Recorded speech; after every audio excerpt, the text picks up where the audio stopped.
Y así, durante 3 días, la muñequita desaparecía en el baúl y reaparecía junto al manantial sobre la roca. Al 4.º día, Juana entregó la imagen al cura párroco. Al día siguiente, cuando el padre Alonso abrió el sagrario, vio con sorpresa que de nuevo la imagen había desaparecido, para ser reencontrada por Juana en el mismo lugar, ahí donde la Virgen quería estar, sobre la roca y cerca del manantial. Así fue entendido, y entonces el pueblo construyó un pequeño templo, donde hoy se levanta la Basílica de los Ángeles.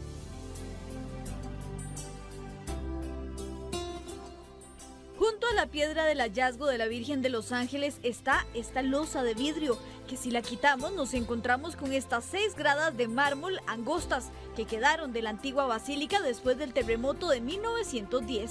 Al final de estas gradas llegamos hasta la naciente de agua, esa agua que para muchos es bendita por venir de la Virgen de los Ángeles. Hay ocasiones en que puede bajar el caudal, hay otras ocasiones en que va a crecer.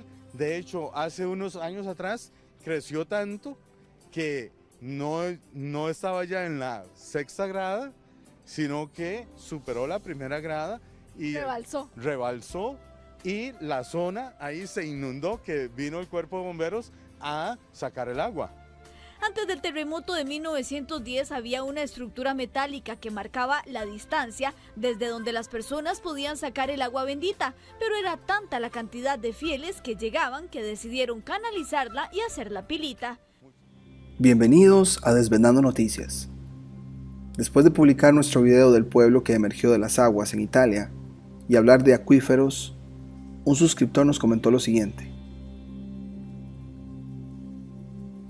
Eso me hizo pensar en la leyenda que se cuenta en Costa Rica, de donde soy, para explicar la naciente de agua que hay debajo de una basílica. Como vieron en el video introductorio, la Iglesia Católica usó esta historia ficticia para explicar la razón por la que se construye la basílica.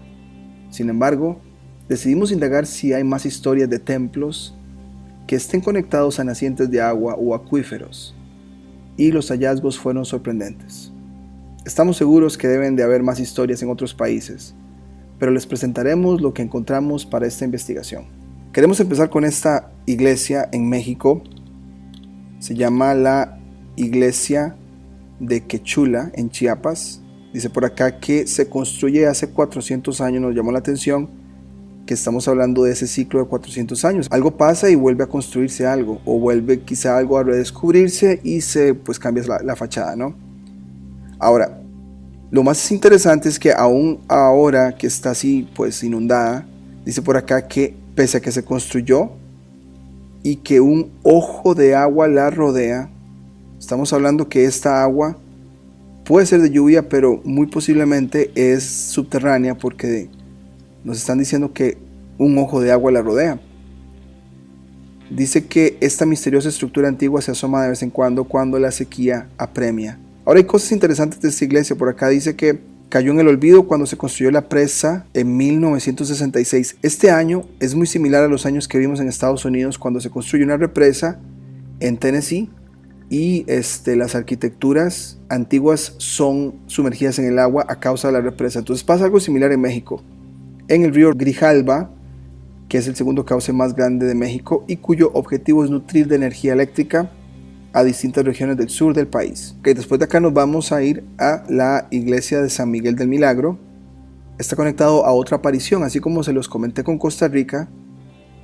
Qué coincidencia que otra historia creada por la Iglesia Católica nos hable de apariciones. Bueno, dice por acá que el estado de Tlaxcala fue uno de los primeros lugares en donde comenzó a darse la conquista religiosa, teniendo por ejemplo la catedral más antigua de México. Es un fenómeno parecido entre la relación entre la antigua diosa Tonantzin y la Virgen de Guadalupe, quienes comparten el mismo sitio de veneración.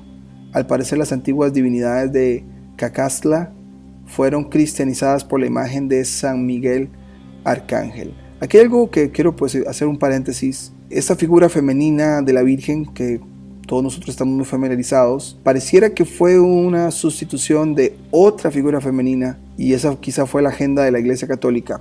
Seguimos, dice por acá que este señor Diego Lázaro tuvo una visión de San Miguel que le habló pidiéndole que comunicara a los lugareños que era voluntad de Dios que en ese lugar se levantara un templo en su honor. Ahora, eso es lo importante. Bendijo la fuente de ese lugar seco en donde se produjo un manantial de supuesta agua milagrosa.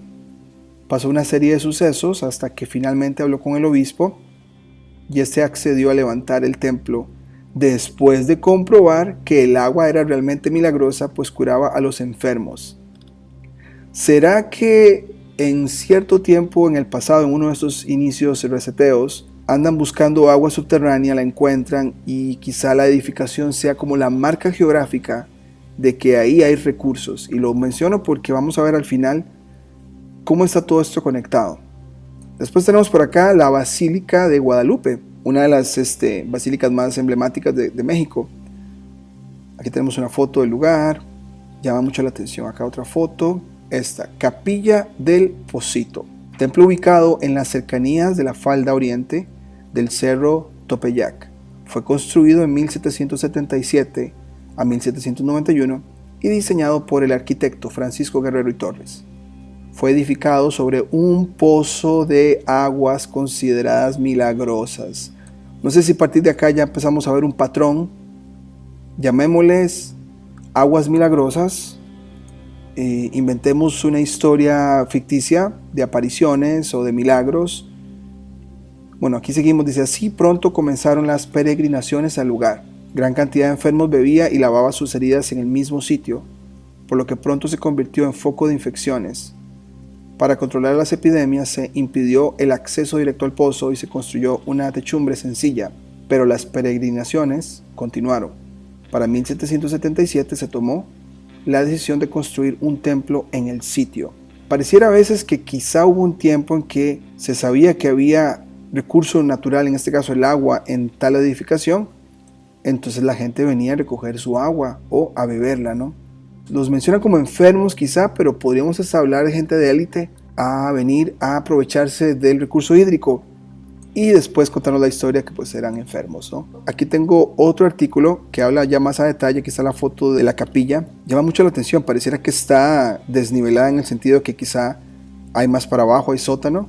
Esa puerta se ve un poco pequeña, como lo pueden ver ahí también en la imagen, muy cerca de la basílica. Es como toda esa área en Ciudad de México es considerada pues parte de toda la experiencia de la Virgen de Guadalupe. Y está la Capilla del Pocito. Dice por acá, su nombre deriva del manantial de aguas azufradas que había antes de la construcción.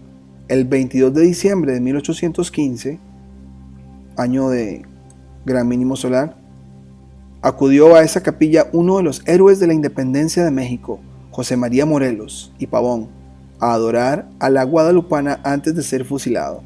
Vamos a ver también pues que hay muchas referencias de que estos lugares como iglesias quizá fueron lugares de protección de quizá algún cataclismo, alguna condición climática muy fuerte, y obviamente si hay recurso hídrico pues tiene sentido que sean lugares para quedarse por cierto rato protegiéndose de algo, ¿no? Ahora nos vamos a ir a Ecuador.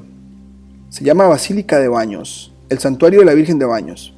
Aparte de cumplir su función religiosa, el santuario fue y es el refugio de los baneños durante las erupciones del volcán Tungurahua. Eso me habla a mí de protección, que el templo es de protección. Se considera de esta manera milagrosa, ya que las personas que han logrado ingresar al santuario en este tipo de tragedias han logrado salir ilesas. ¿Será que la estructura arquitectónica es muy avanzada y que permite que ese edificio o esa edificación esté ahí como protección? Pero acá es donde está lo interesante. Pileta.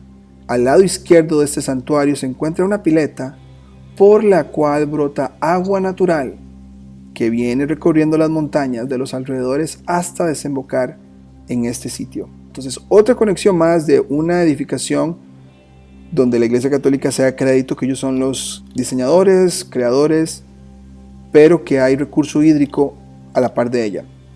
Que de Ecuador nos vamos a ir a España. Aquí en España tenemos un lugar que se llama Blanes, Y dice por acá, ermita de la Mare de Déu, de la Font de la Salut. Dice por acá que es cercana a una antigua mina de agua documentada en el siglo XIV. La fuente desapareció en 1968 por razones sanitarias y urbanísticas.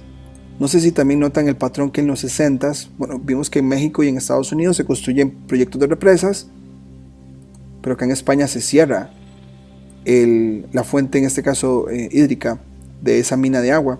Dice por acá que todo el mundo puede recoger agua bendita de un gran cántaro, recordando el agua de la antigua fuente. Entonces quizás se cerró, quizás se puede usar en el futuro, no lo sabemos, pero sí sabemos que en Barcelona, que esto es cerca de Barcelona, hay un acuífero grande donde ya empezó a usarse las aguas subterráneas por un asunto de sequía en 2018. Entonces podríamos asumir que estos lugares podrían ser usados en el futuro también. Vámonos a Francia. Santuario de Lourdes es un conjunto de edificios y lugares dedicados al culto de la Virgen María en Francia.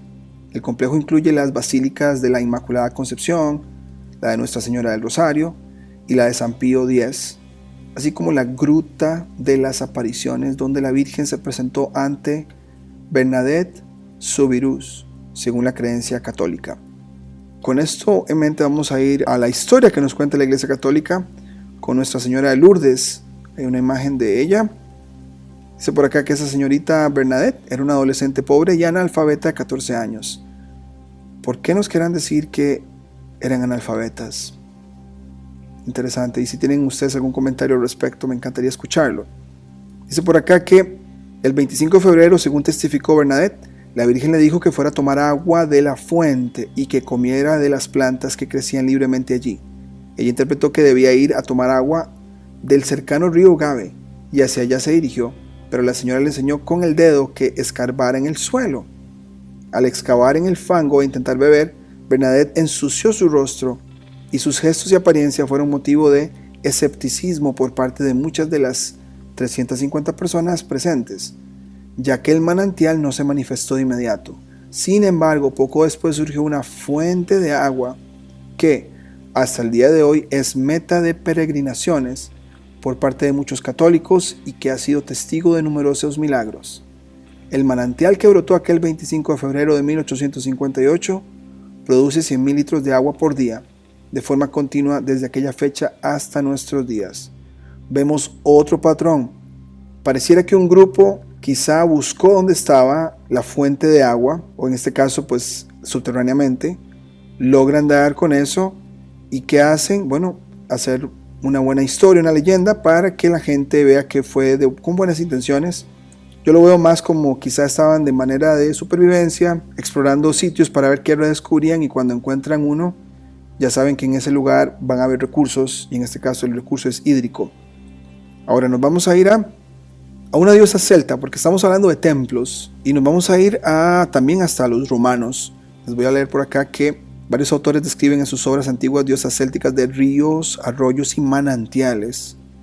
Entre las más famosas de estas últimas están la diosa triple coventina, que fue hallada en Carraburg, presidiendo un manantial sagrado situado al lado del antiguo muro de Adriano, que erigieron los romanos como línea defensiva entre el norte de Inglaterra y Escocia. Entonces, creo que estamos viendo otro patrón también, deidades femeninas conectadas a estos lugares, sagrados entre comillas, pero que al final de cuentas son lugares con esta marca de un recurso hídrico, el agua, subterráneamente en muchos de los casos, casi en la mayoría. Por acá quiero enseñarles una foto muy interesante. Vemos una estructura románica y el agua ahí. Y dice la leyenda de esto: los baños termales de Bath en el zoo de Inglaterra fueron construidos por los romanos en el lugar donde los celtas britones adoraban a una diosa acuática llamada Sul o Sulis, espíritu protector del lugar. Las aguas brotan aún y son recogidas en el estanque en ingentes cantidades y cientos de miles de visitantes acuden anualmente al lugar. Este receptorio de aguas sagradas era y es tan importante y conocido que fue incluso mencionado por Ptolomeo en su geografía. Entonces ahí está la foto. Estamos viendo un templo a una diosa donde hay una fuente de agua, y no estamos hablando de una fuente de esas que tiran, sino que el recurso del agua está ahí abajo, podríamos asumir que es subterráneo y que está conectado a un acuífero. Eso nos pareció muy importante de compartir acerca de este templo romano y de los celtas. Hace poco este tema estaba muy en boga y cuando estábamos haciendo esta investigación estamos hablando de templos, estamos hablando de aguas subterráneas. ¿Cuál es la situación de Jerusalén? Bueno, nos sorprendimos muchísimo y creo que esto nos va a dar muchas respuestas del por qué hay conflicto ahí. Resulta ser que en el área de Cisjordania está el acuífero más grande de Israel. ¿Coincidencia? Bueno, ahí está el punto para que más o menos sepan, y Jerusalén está acá. Ahora, voy a leerles un poco de historia porque creo que esto del agua subterránea en lugares de religión o de uso religioso explica quizá un encubrimiento que ha estado enfrente de nuestros ojos y quizás no lo habíamos visto antes. Dice por acá la ocupación del agua. En junio de 1967 las autoridades militares israelíes consolidaron el poder total sobre todos los recursos hídricos y la infraestructura relacionada con el agua en los territorios palestinos ocupados. 50 años después, Israel continúa controlando y restringiendo el acceso de los palestinos al agua a un nivel que no satisface sus necesidades ni constituye una distribución justa de los recursos hídricos compartidos. Después, más adelante, dice que en noviembre de 1967 las autoridades israelíes emitieron la orden militar 158 que declaraba que los palestinos no podían construir ninguna nueva instalación de agua sin antes obtener un permiso del ejército israelí. Desde entonces, la extracción del agua de cualquier nueva fuente o en el desarrollo de cualquier nueva infraestructura de agua requeriría permisos de Israel que son casi imposibles de obtener. Entonces la pregunta aquí es, ¿por qué la obsesión de proteger el recurso subterráneo del agua? ¿Será que va a ser un recurso importante en los años venideros? Y yo creo que sí, porque Estados Unidos está hablando de que la guerra ya no será por petróleo, sino por agua.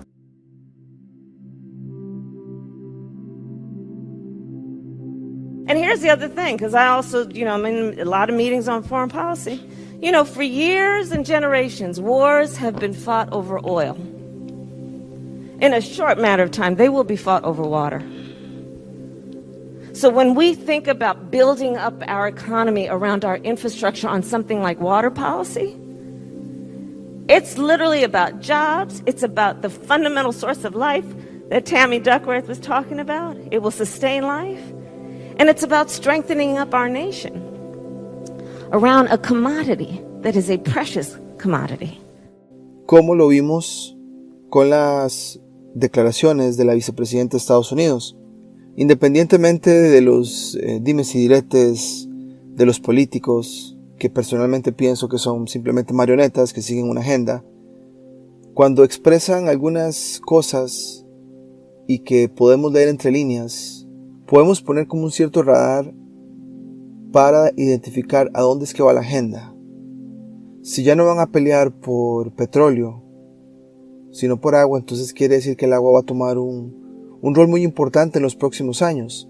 Creo que estamos hablando de dos frentes. La cantidad de agua caída a nivel de lluvia, a nivel climático, más en unas áreas que en otras, y el agua que está subterránea en acuíferos. Entonces, este es un tema que me ha llamado la atención porque quizá estaremos hablando de que en los próximos años la extracción de agua subterránea podría ser la nueva narrativa. Ya no más petróleo. Quiere decir que, ¿será que veremos como una transición de recursos y aquellos países que logren acaparar recursos hídricos serán los que van a poder sobrellevar mejor las necesidades futuras? Quizá veremos más sequías en lugares donde no había sequía. Hay un acuífero enorme en el lado de Cisjordania. Israel está muy interesado en él y no les está permitiendo a ellos consumir el agua. O sea, ahí podemos hacer básicamente nuestra lógica y saber que hay mucho interés en el agua.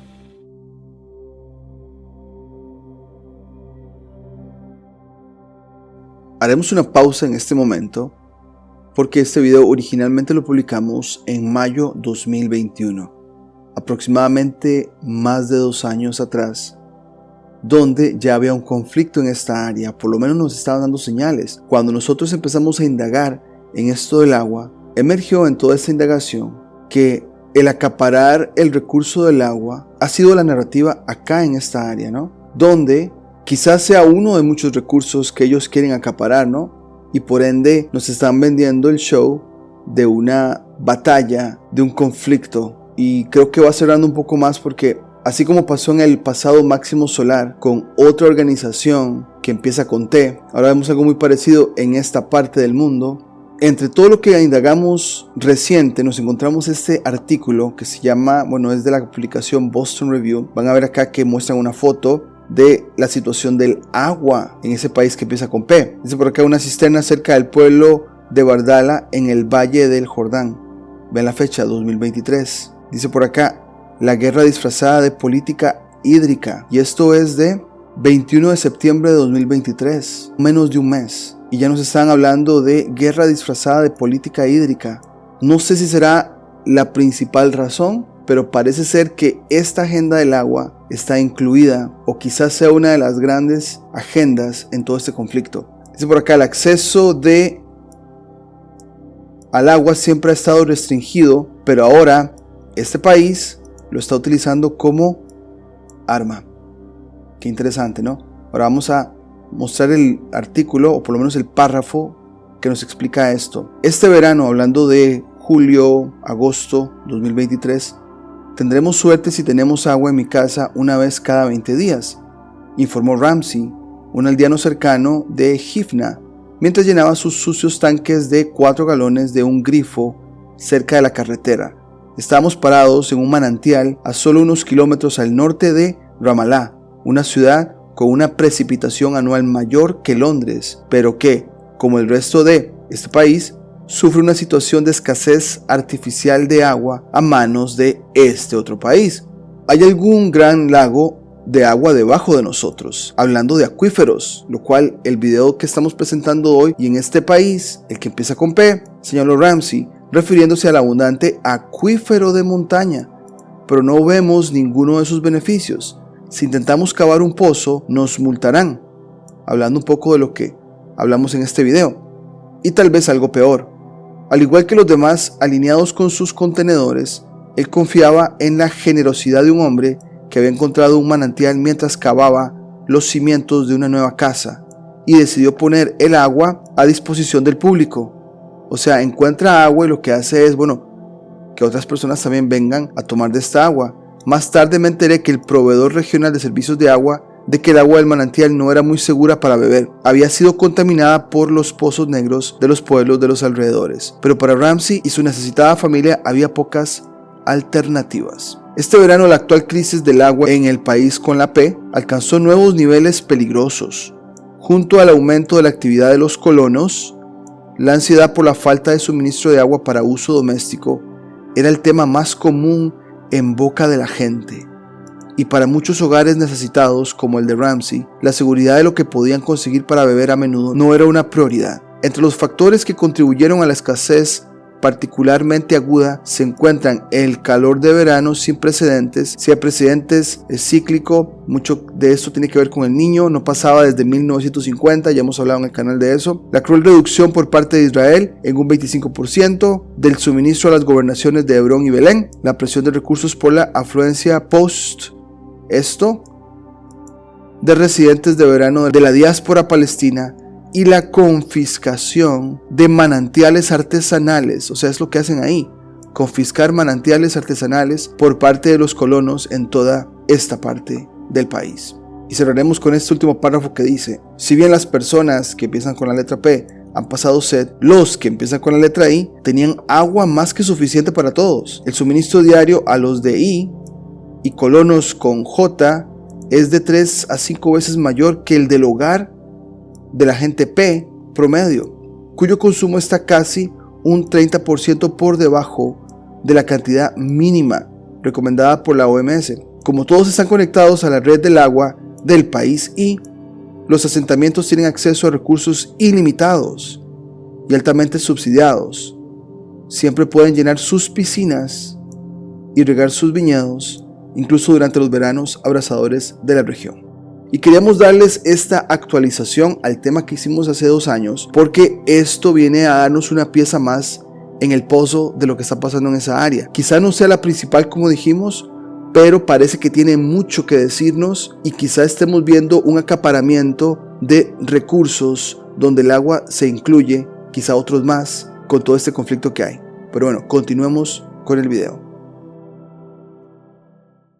Dice por acá, en este otro artículo que encontramos, sitios arqueológicos de Jerusalén. Nos vamos a ir a Jerusalén porque en el templo hay algo muy interesante. Dice que la ciudad de David, que era la Jerusalén bíblica, está ubicada en un estrecho y bajo espolón al sur del monte del templo y la ciudad vieja de hoy. Dice por acá, la ciudad de David fue construida sobre una colina de piedra caliza dura en la que el agua subterránea creaba nuevas kársticas.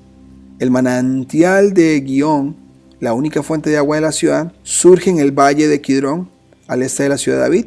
Se menciona muchas veces en la Biblia. Entonces la ciudad de David recibe agua subterránea. ¿Será ese el interés que no nos quieren decir? Acaparar los recursos lo más que se pueda en este momento, porque se vendrán tiempos difíciles en el sentido que el gran mínimo solar cambiará un montón de lugares y el acaparar el recurso hídrico será muy importante para muchos gobiernos. Yo creo que por ahí anda la agenda. Después, más adelante, está esto que se llama el túnel de Ezequías. Es el último y más impresionante de los sistemas de agua construidos en la ciudad de David. Aunque su existencia se conoció hace cientos de años, su investigación sistemática se emprendió solo en el siglo pasado. Ese señor Vincent realizó la limpieza del túnel, el estudio minucioso y el mapeo entre 1909 y 1911, años antes de la Primera Guerra Mundial. ¿Será que ahí se dieron cuenta que había una gran oportunidad de acaparar recursos? Bueno, nos habla aquí que el túnel fue excavado de la roca debajo de la ciudad de David en un curso de forma de S. La línea recta, la distancia del manantial de Gihón hasta el estanque de Siloam es de solamente 325 metros. Pero lo más importante que les quiero comentar de esto, dice por acá, desde que se retiraron los escombros que bloqueaban el pozo de Warren, ha estado abierto a los visitantes. También se puede atravesar el túnel de Ezequías, caminando por el agua que fluye en él hasta el estanque de Siloé. El sistema de ejes de Warren fue aprobado y examinado por la expedición. Y Shiloh, a la ciudad de David, vean la fecha acá, 1978-1985, en nombre de la Universidad Hebrea de Jerusalén, la Sociedad de Exploración de Israel y la Fundación de Jerusalén. Bajo sus auspicios, ese señor Gill realizó un estudio hidrológico del sistema de agua y que han realizado nuevas excavaciones desde 1995 en nombre de la Autoridad de Antigüedades de Israel. Entonces, después de que el Estado de Israel es creado, parece que hay una agenda muy intensa de seguir explorando las partes subterráneas de la ciudad de Jerusalén y con la conexión de aguas subterráneas como lo leímos acá. Entonces, queríamos presentarles toda esta información porque nos parece que se han usado templos de varias religiones para encubrir el recurso hídrico, en este caso aguas subterráneas, muy conectadas a los acuíferos, que van a jugar un papel predominante en los años por venir. Así es que si tienen algún comentario a esta presentación, me encantaría escucharlos, pero por ahora sería todo y nos vemos en la próxima. Si te gustó el contenido del canal, no olvides suscribirte, darle campanita para notificaciones, darle me gusta, comentar o compartir. Hasta la próxima.